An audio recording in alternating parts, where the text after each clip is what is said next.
16 ans après le titre de Vancouver.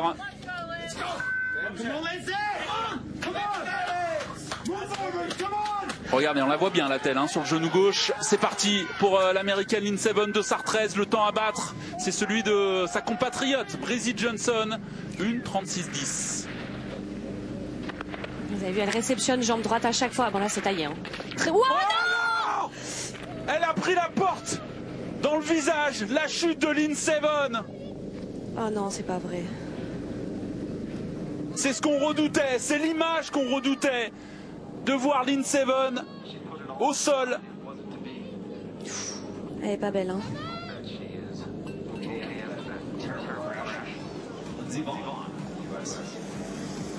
Un scénario catastrophique.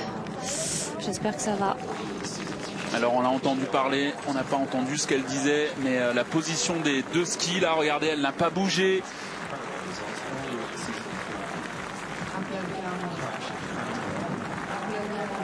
Et on avait dit qu'avec cette rupture des ligaments croisés, il fallait absolument qu'elle soit en bas, que ça pouvait aggraver sa blessure. On a perdu 20 degrés à Cortina avec cette grosse chute, cet abandon de Lindsey Vonn, l'américaine championne olympique en 2010, qui reste au sol. Ah oui, c'est très inquiétant. Je sais pas si c'était elle qu'on entendait parler.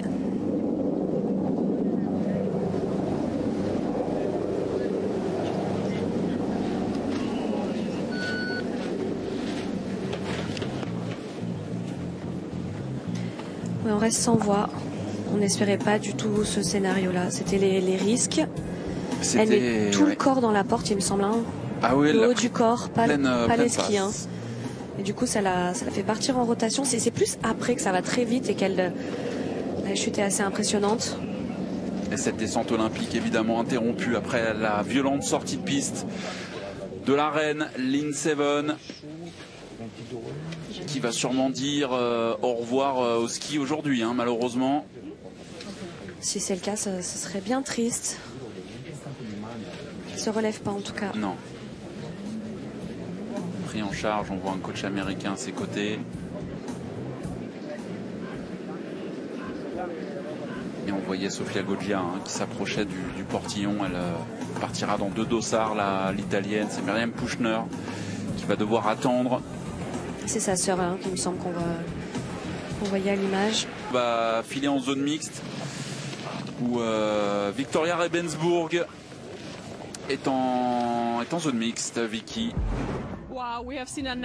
Avec Tina Mazet. On vient de voir la chute terrible de Lindsey Vonn, Tina. La chute semblait horrible. Oui, les derniers jours qu'a vécu Lindsey ont dû être compliqués. Et ce genre de chute peut arriver, c'est certain. Elle a pris les risques et les conséquences sont horribles. On connaît tous Lindsey Vonn, on sait que c'était sa décision. Et elle savait ce qu'elle faisait. Mais c'est tellement difficile.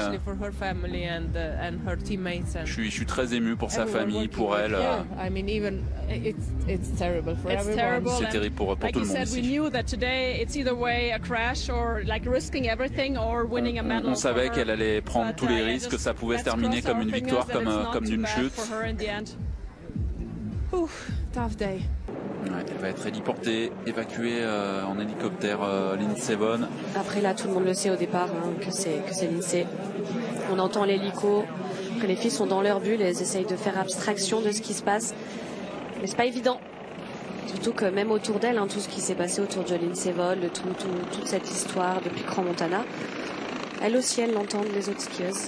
Donc elles font partie de cette histoire. Et là, d'entendre cet hélico, personne ne lui souhaitait. Elle a fait parler évidemment cette descente située quelques jours avant le premier entraînement. Chez les messieurs, Vincent Kretschmayr a par exemple décidé de faire l'impasse. C'est vrai, c'est une force de caractère, c'est énorme. C'est parce que c'est pas facile à prendre comme décision de faire l'impasse sur une Coupe du Monde.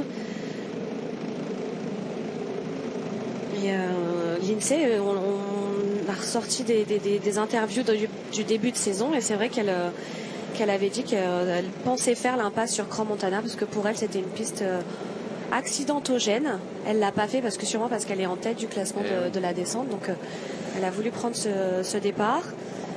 Première chute, après là voilà, c'est son choix, et je crois pas qu'il faut c'est sûr que là on pourrait dire que c'était peut-être trop risqué maintenant qu'elle est tombée, mais si elle était arrivée en bas et qu'elle avait une médaille, on aurait dit l'inverse. Je crois que c'était un choix personnel, elle connaissait les risques, et au départ on a vu qu'elle a clairement elle y allait à 100%. Elle avait pris tous les risques, même s'il y a eu 2 courbes, c'était full attaque. Ouais, la seule américaine championne olympique qui va quitter ces Jeux de Cortina sur ces images dans la barquette.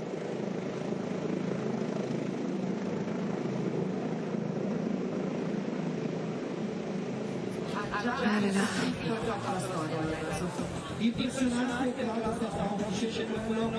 Mais voilà, c'est ça aussi, Lindsey Vonn, on a des jetons devant soi, on les met au centre de la table, et puis advienne que pourra.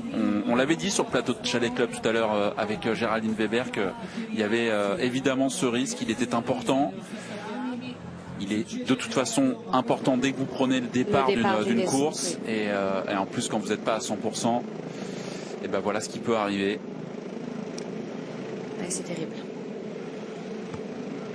Le pire des scénarios ici à Cortina.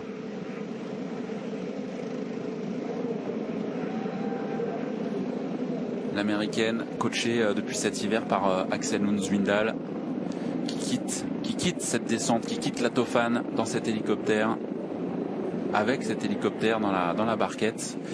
Et la prochaine à partir, c'est Myriam Puchner. On va sûrement envoyer un ouvreur, vous pensez? Oui, elles étaient 6.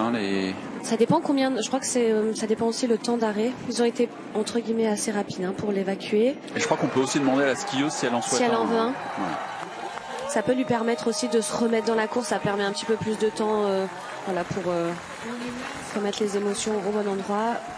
Myriam Puchner a sûrement resté pas trop loin de la cabane de départ. Thomas Barr et le prince Albert de Monaco. On a vu Arnaud Alessandria hier disputer la descente chez les messieurs. Ouais, la super héroïne aujourd'hui.